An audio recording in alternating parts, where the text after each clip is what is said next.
Hey guys, so this is my setup where I'm going to try and explain some of the ideas that are in Journal 6. Hopefully, this clarifies part of what I'm talking about. I understand it's rather difficult to understand, considering I'm not in front of you all and doing a step by step. So I'm going to try and do that now. Set this up in such a way where you can see something like the first part, and we'll move forward from there, and hopefully this will be helpful. So the first thing that I'm talking about in this is to try and describe the object that's in front of you using straight lines only.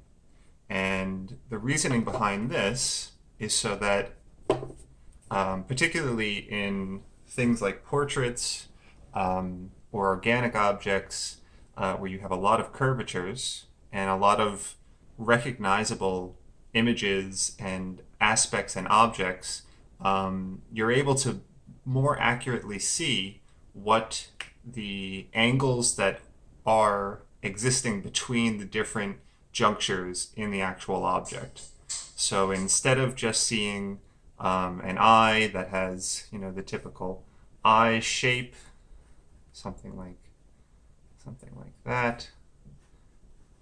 Okay, and struggling to describe something like an angle that sweeps outward and away, which can be a very difficult angle to describe. You can break up the eye into just straight lines. And this will help you when you measure them using a stick as a guide, holding it up to see what's going on, to see what it is relative to your perspective. You can figure out that this perspective, this angle that exists between the two, is roughly something like this. And so you start off, and what you're getting is something like a diamond shape, or perhaps it'll be a triangle, right, in profile position. See that, yeah, okay. You'll be able to better say that, okay, well, this line here on the bottom side of the eye, it's not exactly like this. Perhaps it's tilted out just a little bit. And you could see how that would really significantly, this kind of change in the angle here is going to be the thing that changes how the eye fits in the head, and therefore the way that the head is structured relative to you.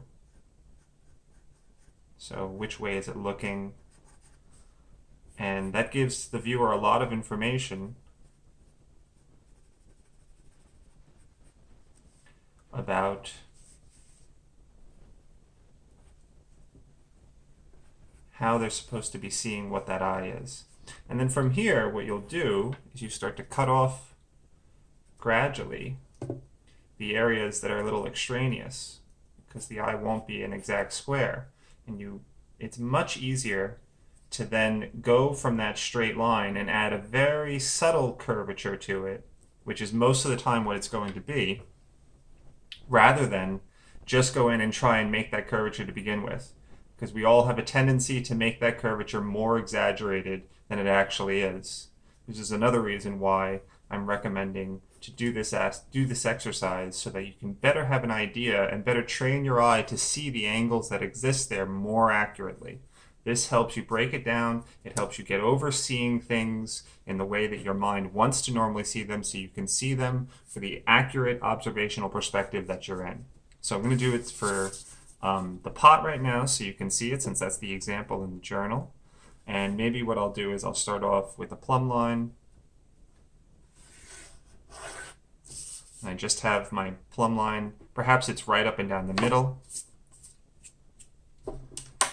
Generally, when I'm drawing at home, I have a brush to get rid of all of the scrapings and the things like that, anything that starts to build up on it, because that can muss things up. And if I do this, maybe the first thing I'll do for the pod is figure out something like the top line, right? So That's somewhat of an easy area from the angle that I'm at now because I'm looking down at it.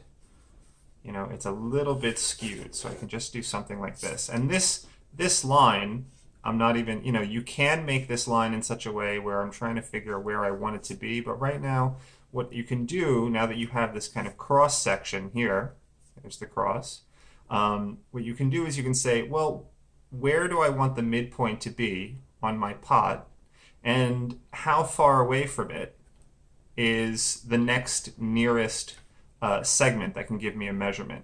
So for this pot, as I just showed you at the beginning of it, maybe it's going to be the furthest point on the lid. So if I make the furthest point on the lid here, I have to figure whether it's going to be equivalent over here, and I'm gauging that. So this measurement here, I'm gauging that off of this central line that I put down. And that's something that can help you. That's the beginning, and you can decide to do this in so many places, but that's the beginning of breaking down where everything's going to be. So you have that straight line, and I think, do I want that here? Let's make this go a little bit further out. And this is just an estimate at this point.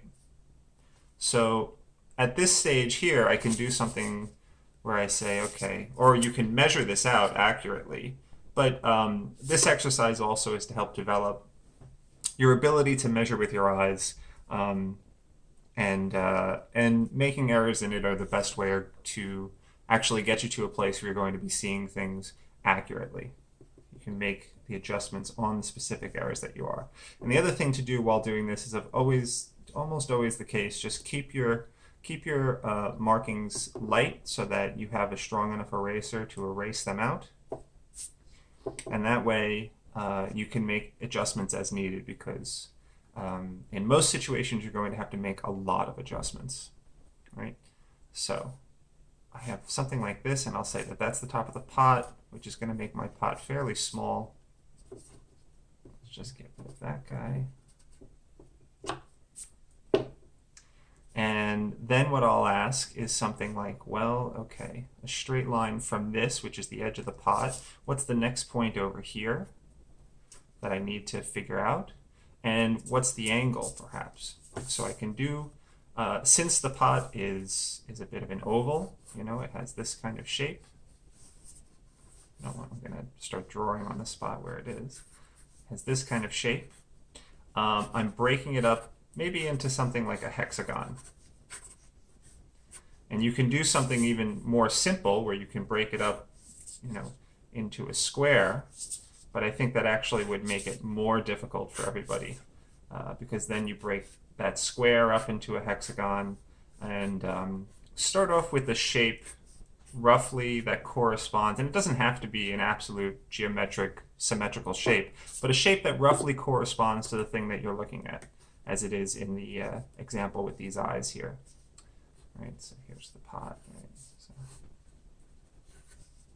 Okay, so if I'm moving on from here, and this is going to be in the way, which is great, and I say from this point, about how far from this point, which would it be its own plumb line, about how far from here is the end of the pot. So I'm trying to figure out, just like this distance, I'm now trying to figure out this distance. And what you can do with your eye is you start to say, well, is this distance from here to here further? Is this distance further than this distance? And that's the guess you can start to make. And, you know, sometimes it's difficult to do, and that's another reason why you would have something like a measuring stick that'll help you figure these things out and help you really gauge it. And even if you're not using the stick as a one-to-one measurement, you know, as that one-to-one ratio, you can still use a stick to gauge whether that measurement is going to be longer or shorter, or roughly the same. You can still use that stick even if you're beginning to use this by the measurement of your eye, instead of just having this as that one-to-one ratio. And if I'm looking at this, I think, well, let's see here. Here to here. It's a little bit shorter. It's only a little bit shorter, actually. So I was pretty accurate putting it over here with my first guess. And so if that's the case, what I can do is I can decide, well, as I said before, I can decide to break this up into one line and figure out what that angle is here. So what's the angle between here and here that's averaged out? Or I can break this down the middle, and I break that into 2 points, which will be a little bit more accurate for the side of the curvature here, right? So instead of this, I would say, well, about how far is this furthest point? And actually, where the arc of this bends is a little bit closer to this point than it is to this point. So what I would do is I would try and figure out the furthest point over here. Maybe it's roughly there. Figure out roughly what the angle is here, something like this, and figure out what the angle is meeting with this point. Since this point is already described, then you don't have to then guess again. Say, oh, where is it? It's roughly there. You can just kind of meet it out. Let's say something like that. All right. And now you have this point literally triangulated. You know, this point right here is what you've triangulated in this space. And this is how you might begin just using the straight lines. Because what you do at this point, take your kneaded eraser. This is one of the main uses for a kneaded eraser, is you make it into a shape, and then you just kind of roll it out over the space, and it reduces, you can see the marking of the eraser, what it picked up. It reduces the mark you had there. This is that's one of the main reasons to have this. It helps you kind of make sense of that space, and it keeps the guidelines that you have there. So what you would do here is you would be able to go over this, and maybe I just cut that off by that much, and maybe it goes over this. You know, that I can use this straight line here, and I can hold up my ruler against what I'm drawing to see if this part of the line goes over or under that standard that I've made for myself here, which is that angle. You know, you can figure out that angle in the same way with the method of a clock, like I've described in class. You can figure out what that angle is, and in doing so, then you can make the adjustments, which are often too subtle for your eye to tell. You need a standard to judge by. You need something that's going to help you figure out where things are. So, but to begin with here, I just want everybody to kind of have these straight lines put together. All right, so moving on. Now we have described this segment of the pot. And this juncture here where I brought this is where the spout is connecting with the pot. And so I can figure out here as well, what's this angle? What's the angle where this juncture meets? And depending on how, you know, I have an organic object here, so it actually is up just a little bit. Maybe that's too much, something like that. Right? And maybe that section where it goes up is very small, and then it changes, because this is actually a hammered copper pot. So there's going to be a bunch of organic kind of inexact sections to it. And this is one of the places where having these straight lines is an especially useful tool. And you can see how strongly descriptive just putting in that angle is. It really begins to create this kind of geometry. It really begins to create a kind of positioning in the overall space of what you're trying to describe. So I might need to do that, but what I could do, more importantly, is figure out roughly this angle and give yourself a horizontal plumb line. Plumb lines are always going to be straight, ideally straight, not like this measurement here, which is a measurement off of what the pot was. But this line now is straight, and what I would do in this situation is I have that point. I've gone about halfway down my pot. I might go to this side of the pot and begin to make my estimations about where it fits over here. So to do that, right, I'll come back up over here, and I have to decide where on the pot this is exactly.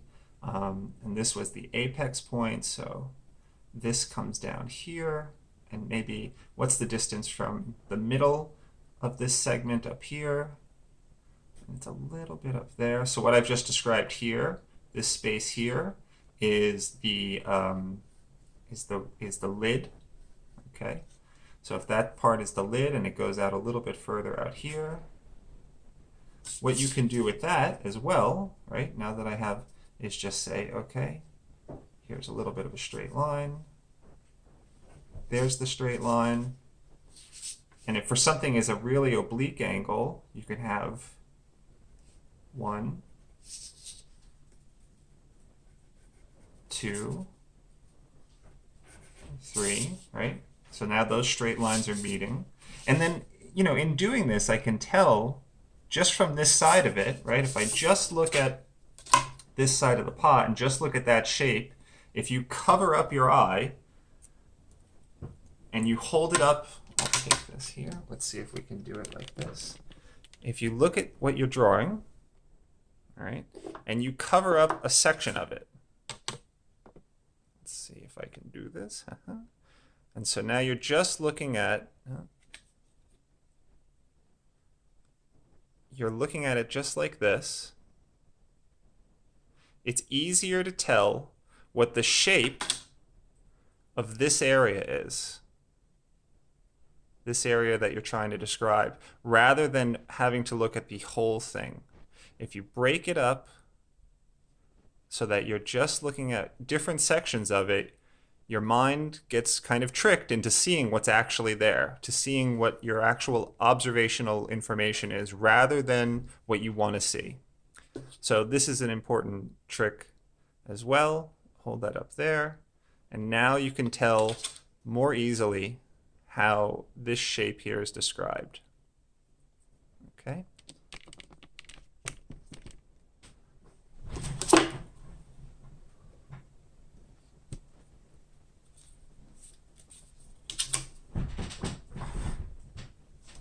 So we go back to this side, and I notice that, let's see, I chose this point or this point. Usefulness, important to do your erasures when you make decisions. And this angle continues going up.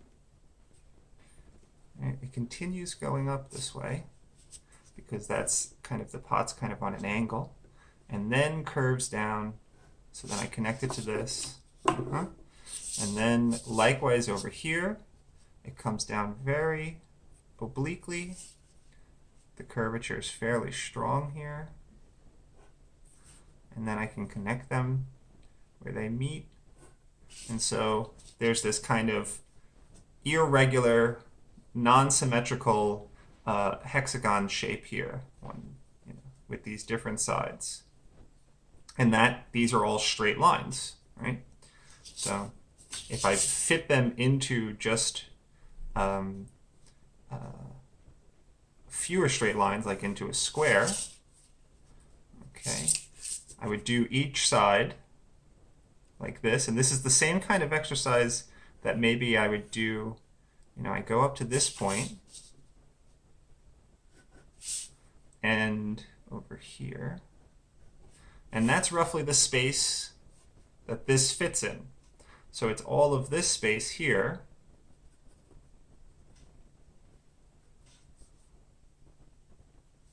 That's kind of excessive to it. But when I do this, when I'm trying to figure out the distance between something, I'm essentially looking at it just like that. I'm trying to figure out this mark, and I'm trying to figure out this mark.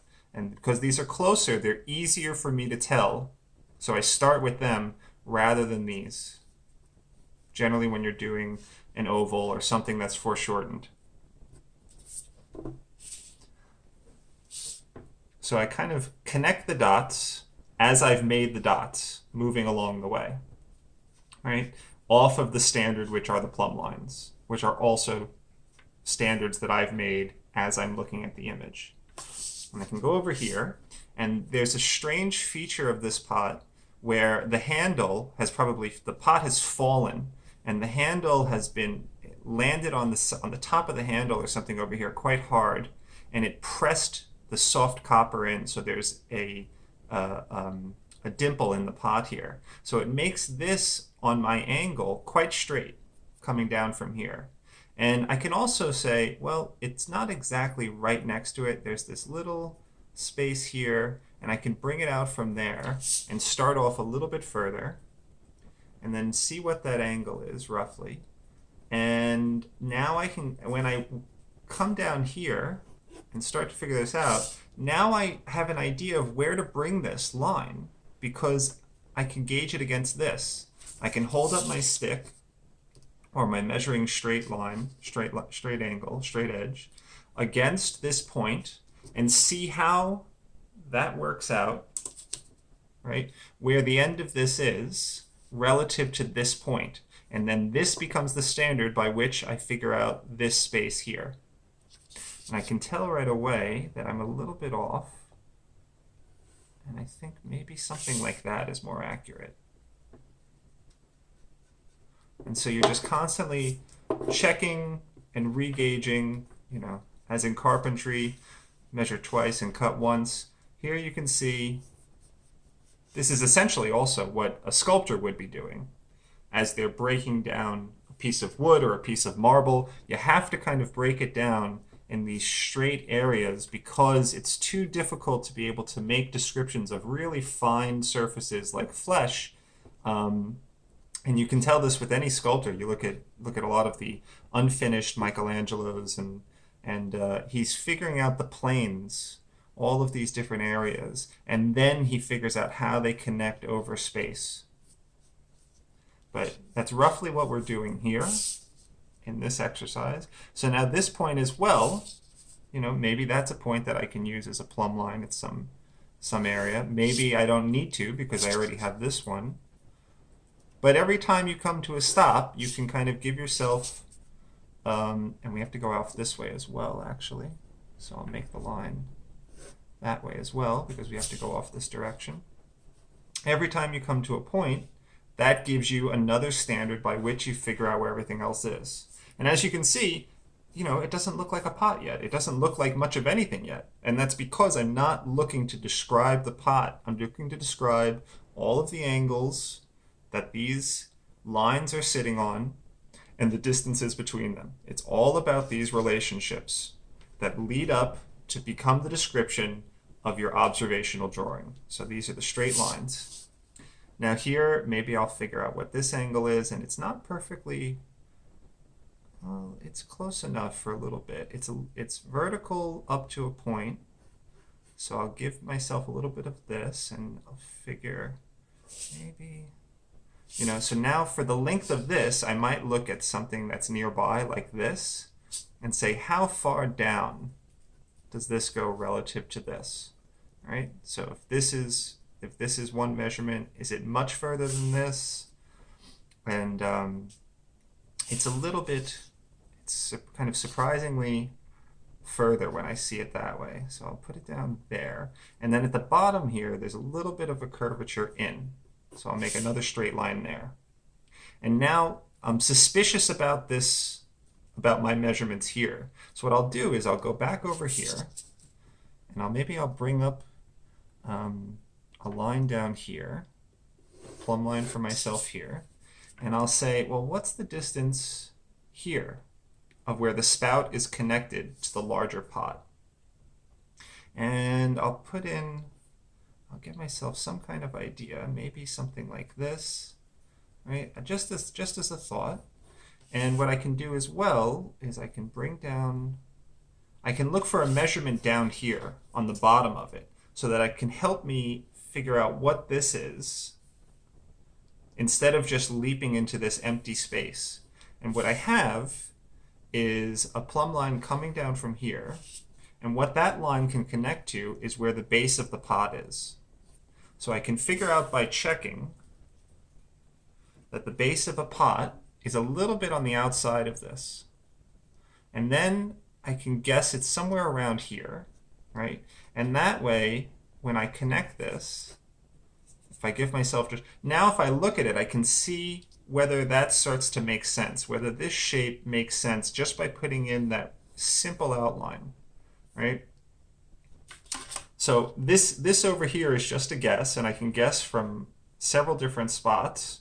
And I can just try two, and then just by looking at them, just by kind of looking at them, I can tell by looking at this and then looking at my my actual still life, I can get an idea of whether this one is more accurate or this one is more accurate. I can make the judgment because I have it in front of me to guess. And so actually I think it might even be something more like this one in the middle. And I think that it drops lower down. So you have the center point here, and that's another point that I could go off of. Here's my center point. How much further down from the center point here that I made does the pot go? I think it goes somewhere down like this. The other thing that I have right below it is the stand that this is on. So I can kind of give myself an idea of where this stand is.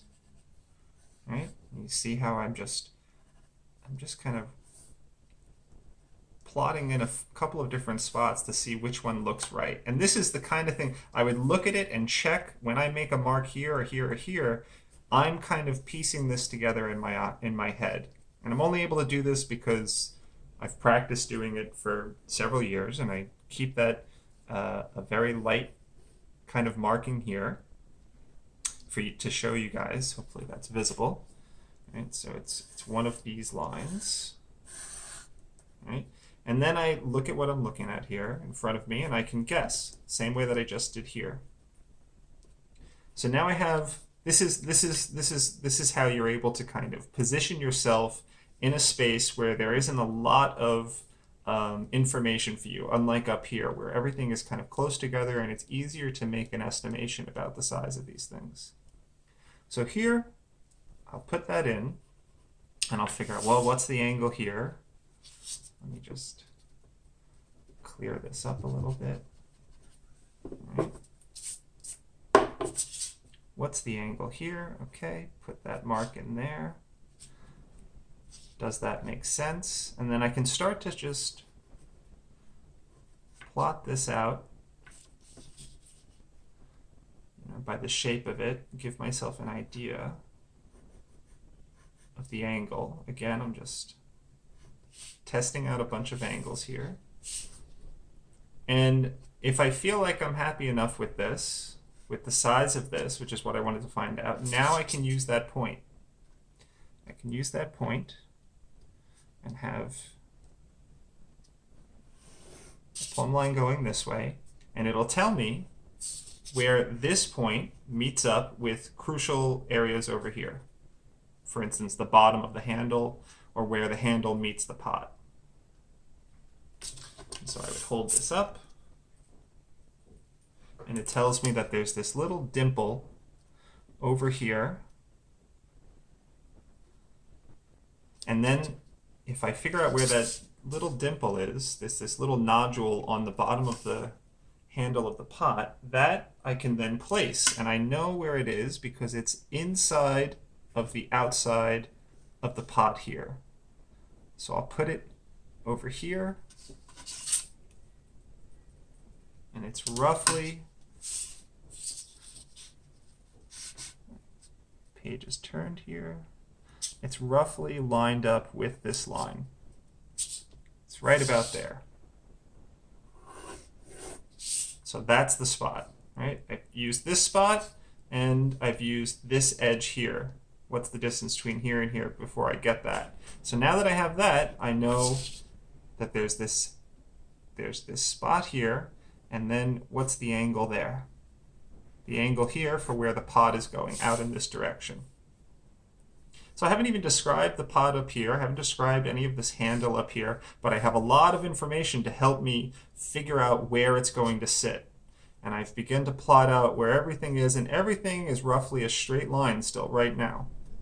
And keeping it a straight line allows me to understand what these angles are more easily. It's more easy to do this when you have these straight lines.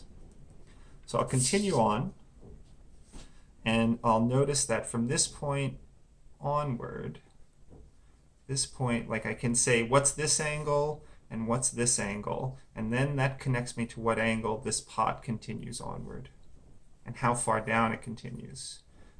It begins to make that suggestion. So it's roughly the same angle as this. So I'll make a straight line like that, and I'll use this point to tell me where it's going to end. Make sure that's straight.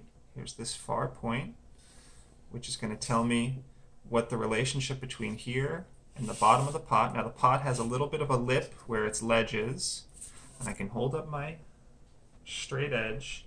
It tells me it's on the inside of that point, so that's where it goes. And that means that I have a point here and a point here that I have to connect, and I make the decision, is it rounded off down here, or does it come straight down from this point? And it's rounded off. So at what point here do I meet? You see how using this point and figuring out where this is helps me make this measurement smaller, helps me make this measurement easier for me to gauge. So I'll have a straight line there, and then I'll be able to make adjustments as needed, perhaps. And then this also tells me I can start to put in something like the bottom of the pot here, which comes out like that, and maybe it comes out like this, maybe a little bit more. Okay, and now I have roughly the size of the pot, and you can make an assessment when you've made a completed area like this, and you can say, well, does it seem to like kind of fit into the rough outline of where I am? And you can start to backtrack because you know all of your steps. All of your steps are still here. So if you say, well, you know what, I preferred one of these markings, or maybe the marking that I had is not far down enough, or maybe it's in a spot that's a little bit off. Well, then you go back in time through your markings and you begin to make an estimation about where it is that you have to go to check that out. So I actually think that it's not so bad. Maybe the one place where I want to make an adjustment is over here. It might go out a little bit more. And I think I have to go, I think that this section here is a little bit squeezed in. So it means I have to go all the way back up here to get this marking, because I think it goes out a little bit more. And this kind of change, you know, the fact that I think it's probably here more than it was here, that sort of change, that happens if I move my head just a little bit, just like that. You know, if I'm looking at the object in this way and I move like this, you get that sort of change. And dealing with changes like that is one of the reasons why when you're working from life, it's so much more difficult than when you're working from a picture.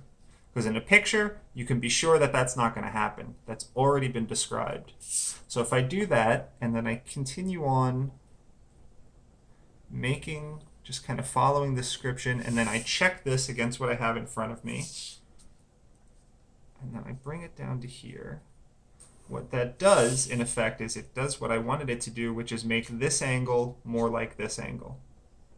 And I think that that makes the pot look a little bit more accurate.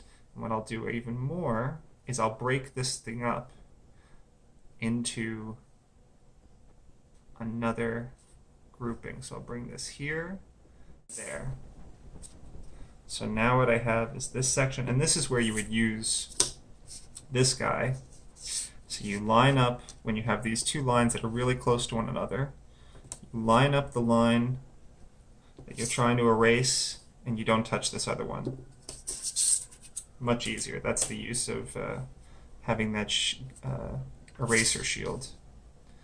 And this even here, maybe I'll break that into 2, and it'll give me a better sense of the shape of the pot here. And you can continue to do this. This is why I was showing you the Archimedes example, because in this here, one line becomes 2 lines, and it's a refinement. That's part of the definition of what it means. This is the gross estimation, this is a crude estimation, and this is a more specific estimation about how this goes. It's not exact because it's not infinite, it's broken up into 2 bits, but it helps you get that way. And then from here, you can begin to make that more fine curvature that is more closely associated to what you're seeing. So I'd have that. I can start to then piece together the rest of the shape, and maybe I'll do that quickly now so you guys can get, and I'll just jump in if I need to. So I'll have something like this. This handle goes a certain distance. I'll ask myself, what's the apex of the handle and where does it stand? Or what's the top of it? Here's the top of the pot here. That might be a better place. Okay, let's bring that out a little bit. And how about this point? Because that'll be more helpful. There's that top, okay. And I know that the top of the handle is just a little bit above that. So maybe it's here. And then I can go down and I say from this point, I have a mark. And that mark helps me get this area here. So what's the distance between here and here? And it's really very close to the top. Maybe something like right there. And it goes out at an angle, something like this. I don't want it to go to that one actually, I want it to go here. And I can figure out like the actual curvature of this is something like that. So I can figure it out by breaking this curvature down. This here, lines up maybe roughly. I can say where on this curvature does this line meet? And that'll give me a place to make that mark. That'll give me a place to make this straight line, to make that angle. And then I can bring it up here. And then I can say to this point, doing this has helped me see, and I have this curvature here, which is probably confusing, but doing this has helped me see that this mark out here, which was my first guess, is probably too far. And this is another area where out in the nothing, in the void, it's, you're on the edge of the organized world out here. So you have to make your estimations using what you have, and you just sort of leapfrog your way.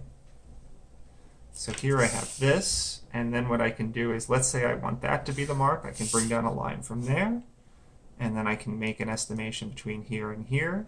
So I see why I made this mark here, because I feel like this is not quite big enough. Or maybe the angle here is not quite enough. And I can start to, let's move it out to the middle there. I can start to get a sense of where this lies. No, let's go back to that. Let's go back to that original angle here. Because somewhere in here is where the furthest point out.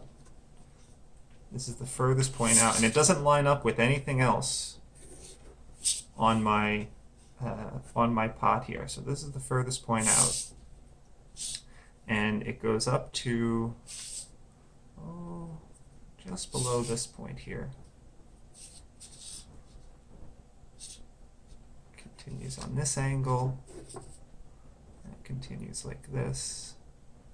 Alright, so that's very oblique, and then I have to connect here to here, because while there is a curvature, right, there is a curvature that fits this size here. There's a curvature, so I'd have to break that down. Maybe I connect these two spots, or maybe I connect these two spots. Maybe that feels like it's more accurate. And I could be, so this here is a little thumb hold, which you'll see on the pot in the rest of the assignment. All right, and that thumb hold I would use also as a mark, figure out where everything sits. And I can figure out something like this angle here as well more easily if it's a straight line somewhere. Because it's not exact. It comes up this way and it comes up this way. It's one of those, it's a very difficult angle. So if I have it in straight lines, it might help me better see how it's sitting and how far it's sitting. And I can use this mark up here as well, because it happens to sit just above where the top of the pot goes. So I know that it's out here somewhere.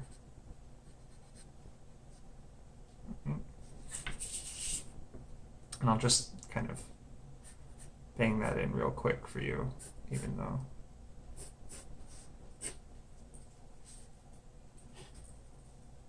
All right, this angle here, this angle here. It comes up this way, and then it breaks down, and it comes down this way, and then it's too big. So let's break that up. I know it's too big because of this angle. I know this is too big because this angle was too wide and it had to be more shallow. So you see how that informs me about the whole size of this because I was using the straight angles over here. In any case, now you have a rough outline of what the pot looks like. And you can start to put in all of the other features of whatever it is that you're drawing. And this gives you enough information to then make your minor adjustments and clean up your image and get to a place where you then can start the next stage of the journal.